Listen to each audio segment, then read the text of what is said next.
వచ్చేసి aquaponics system. aquaponics system అంటే mutual beneficial of fishes plants with cultural media. అంటే plants fishes grow అవడానికి ఈ ప్రాజెక్ట్ ని కనుగొన్నారు.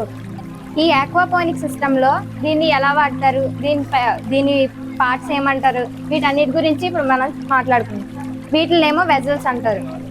వెజల్స్ ఇదేమో బ్యాటరీ, ఇదేమో ఆన్ అండ్ ఆఫ్ స్విచ్, ఇదేమో ఇన్లెట్ పైప్, ఇక్కడ అవుట్లెట్ పైప్, ఇటువైపు కూడా మళ్ళీ అవుట్లెట్ పైప్ ఉంది. దీన్నే డ్రైన్ ట్యూబ్ అని కూడా అంటారు.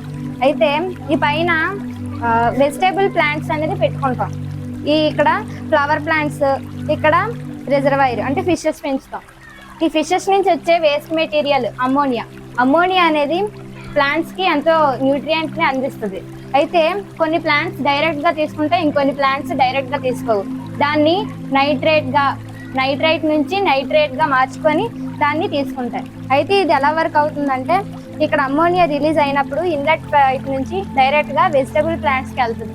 ఈ వెజిటబుల్ ప్లాంట్స్ నుంచి కొంత వెజిటబుల్ ప్లాంట్స్ అమ్మోనియాని కొంత తీసుకొని కొంత ఏమో ఫ్లవర్ ప్లాంట్స్కి వెళ్తాయి. ఈ ఫ్లవర్ ప్లాంట్స్ నుంచి మళ్ళీ మొత్తం దీనికి ఉన్న వేస్ట్, దీనికి ఉన్న ఇవన్నీ కూడా మళ్ళీ ఫిషెస్కి వస్తాయి.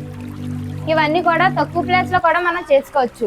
ఈ ఫిషెస్ అలాగే ఈ ప్లాంట్స్ ఇవన్నీ కూడా తొందరగా గ్రోత్ అవ్వడానికి యూజ్ అవుతుంది.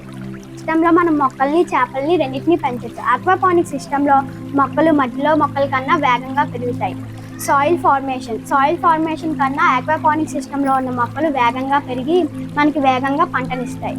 సీజన్తో సంబంధం లేకుండా మనం సంవత్సరం మొత్తం ఈ పంటను పండించవచ్చు.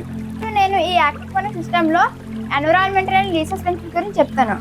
ఈ ఫిషెస్ వేస్ట్ అమోనియా అనేది ప్లాంట్స్ న్యూట్రో కంటెంట్ కింద తీసుకుంటాయి. కాబట్టి మనకి ఈ ఆక్వాపానిక్ సిస్టంలో ఎటువంటి కెమికల్స్ కానీ ఫెర్టిలైజర్స్ కానీ వేయాల్సిన అవసరం లేదు.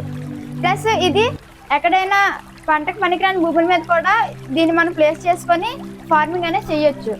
నార్మల్గా సాయిల్లో వేస్ట్ చేసుకుంటే ఆ ఫార్మింగ్ కంట ఈ ఫార్మింగ్లో మనకి వాటర్ అనేది చాలా లెస్ యూజ్ ఉంటుంది.